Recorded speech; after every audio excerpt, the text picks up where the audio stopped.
Hello, everyone, and welcome back to Fluent Thrive, where real conversations help your English grow. Hey everyone, great to be here with you again. David, I have to say, this morning I made a big cup of tea, sat by the window, and just started dreaming, like, where do I want to go next? Oh, I love those mornings. Where did your mind go? Somewhere with a beach, definitely a beach. But then I thought, so many English learners know the feeling of wanting to travel, but when someone asks them in English, so, what are your vacation plans? They freeze. Oh, yes, that moment where your brain just stops. Exactly. And today, we are going to fix that. By the end of this episode, you will know exactly how to talk about vacation plans, naturally, confidently, in real English. I love it. No freezing today. No freezing today. Okay, so here's something many beginners tell me. They say, Olivia, I know some English words, but when someone asks about my plans, I don't know how to start the sentence. Really? Just starting the sentence is the hard part?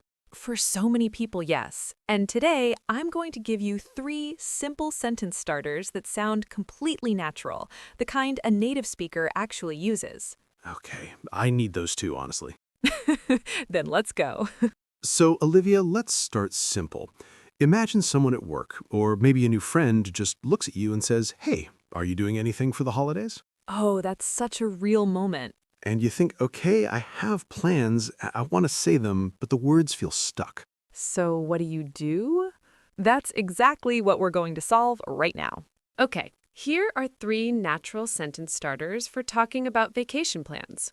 Ready? Ready. Number 1, I'm planning to. Simple, easy, and it sounds completely natural. For example, I'm planning to visit my family next month. Or I'm planning to travel to Thailand in the summer. I'm planning to. I like that. It feels confident without being complicated. Exactly. Now, number 2, I'd love to. Ooh, that one sounds very natural. It does. And it's perfect when you're not 100% sure yet. Like, I'd love to go somewhere warm. Or I'd love to visit Europe someday. So it's softer, like a dream or a wish. Perfectly said. And number 3, we're thinking about. Oh, that's great for talking about plans with family or friends. Yes, like we're thinking about going to the mountains this summer. Or we're thinking about taking a road trip. These 3 are so useful. I'm planning to, I'd love to, we're thinking about. Say those 3 and you already sound natural. Hey, we have a question for you right now. Write in the comments. Use one of these 3 phrases and tell us your vacation plans. Even one sentence is perfect. We love reading your answers, and it's great practice, too. And if this is already helpful, go ahead and tap the like button. It really helps other English learners find this video. Now, these 3 starters are great, but many learners make one small mistake right after they use them, and it changes how natural they sound completely. Really? What mistake? We'll get to that in just a moment. Okay, Olivia, I have to know. What is this mistake learners make right after the sentence starter? Okay, so many beginners say something like, I'm planning to going to the beach. Oh, I hear that a lot, actually. And it's so understandable why. In many languages, that structure feels completely normal. But in English, after I'm planning to, we always use the base verb, the simple form. So not going, just go. Exactly. I'm planning to go to the beach. Clean, simple, natural. That's actually a really easy fix once you hear it. And here's the good news. Once you know this, you won't make that mistake again. Your brain just remembers. One correction, remembered forever. Now, here's something most beginners don't know, and native speakers use this all the time. Oh, what is it? Instead of just saying, I'm planning to go to Italy, you can add one small feeling word, and it makes your sentence sound so much warmer and more natural. A feeling word? Yes, like this. I'm really hoping to go to Italy. Or, I'm actually thinking about visiting Japan. Oh, wow. Really hoping. Actually thinking. Those sound so natural. Right? Just one small word, and suddenly you don't sound like a textbook. You sound like a person. A real person having a real conversation. Exactly. Okay, let me paint another picture. You're at the airport, you're waiting for your flight, and the person sitting next to you, very friendly, smiles and says, "So, where are you headed?" Oh, I love that situation. Now, Where are you headed just means where are you going. It's very casual, very natural, and people ask this all the time at airports. So how does a beginner answer that naturally? Well, you could say, I'm heading to Bangkok for a week, or I'm actually visiting my sister in Canada. Notice, David just used that feeling word trick. Actually. I'm actually visiting my sister. I didn't even think about it. It just came out naturally. That's the goal. It becomes natural. You stop thinking about it. Okay, let's practice together, but not like a classroom, just like a conversation. I'll ask the question. You, listening at home, think of your answer too. Ready? Ready. So, Olivia, do you have any vacation plans this year? I'm actually hoping to visit a quiet mountain town somewhere with good food and cool air. Oh, that sounds amazing. Say that slowly for everyone at home. I'm actually hoping to visit a quiet mountain town. One more time. I'm actually hoping to visit a quiet mountain town. Beautiful. Now you try it at home. Use your own place, your own dream destination. Just start with, I'm actually hoping to. Now, we've covered how to start the conversation, but there's one more situation that makes learners nervous, and honestly, it happens every single time someone talks about vacation. What situation is that? When someone asks, "Oh, really? Who are you going with?" Oh, yes, that follow-up question. It always comes. And most beginners freeze right there, but we have a very simple and natural way to answer that, coming up next. By the way, if you're finding this helpful and you haven't subscribed yet, now's a great time. We make conversations like this every week to help your English grow naturally. Just like the name says, Fluent Thrive. Okay, so you've told someone your vacation plans. Wonderful. But the conversation doesn't stop there. It never stops there. It never does. They always want to know more. So let's look at the most common follow-up questions you'll hear and how to answer them naturally. First one, who you going with? Very common, very casual. And here are 3 simple, natural answers. Ready? Ready. I'm going with my family. Or I'm actually traveling alone this time. Or just me and a couple of friends. Oh, I love that last one. Just me and a couple of friends. It sounds so relaxed. Exactly. It doesn't sound like a grammar exercise. It sounds like something you'd say at a coffee shop. Real conversation energy. Okay, second follow-up question. How long are you staying? Oh, yes, people always ask this. And beginners often say something like, I stay 5 days, which people understand, but here's the more natural version.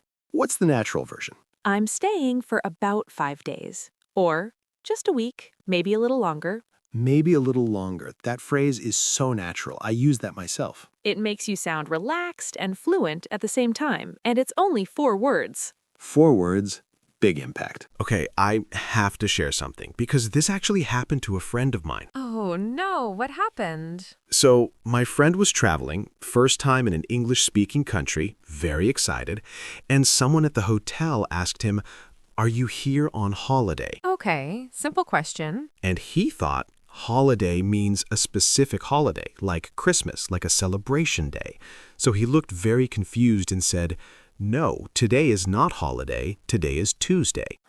Oh no, that is so sweet. The hotel person was very kind, but my friend was so embarrassed. But here's the thing, in British English, holiday just means vacation. It's the same word. So, are you here on holiday just means, are you here for vacation? Exactly. And in American English, you'd hear, are you here on vacation? Same meaning, different word. So, if someone asks you that, don't panic. Just say, yes, I'm here for about a week. No Tuesday confusion necessary.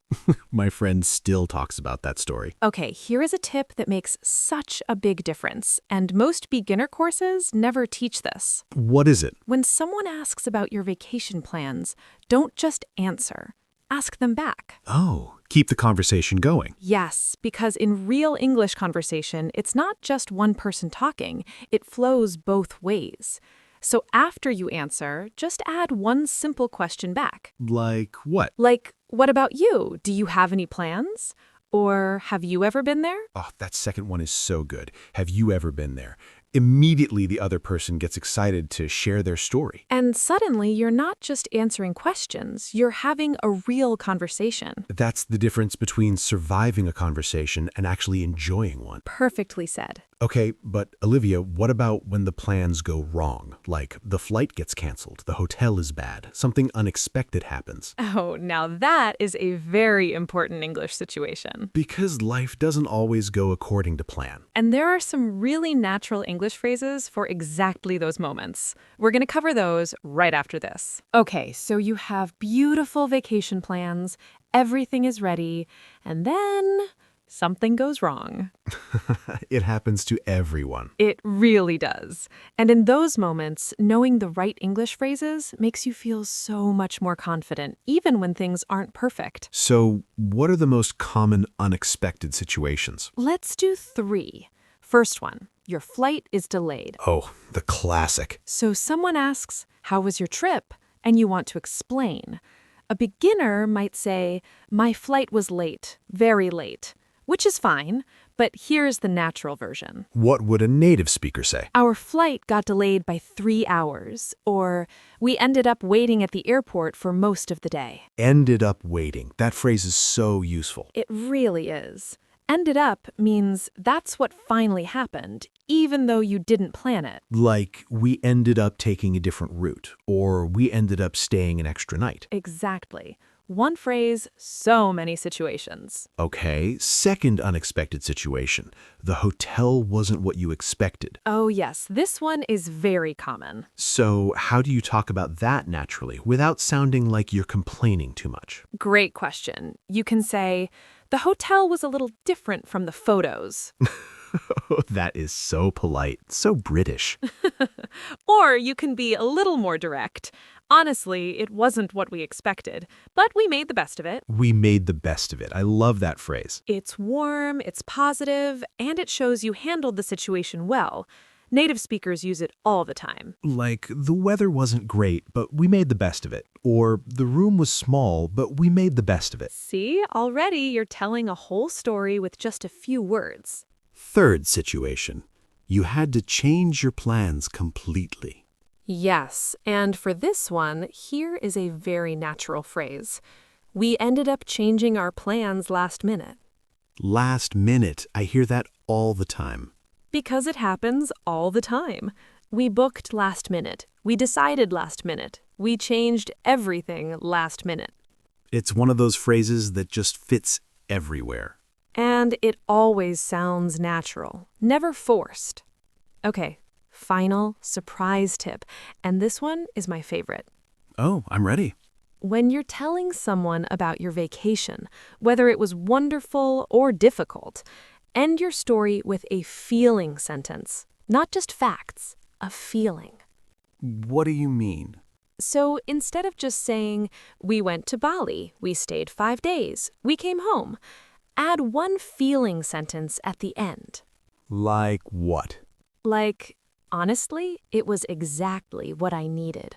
Or, "It wasn't perfect, but I loved every minute." Or, "I came back feeling completely refreshed." Those sentences make the whole story feel real.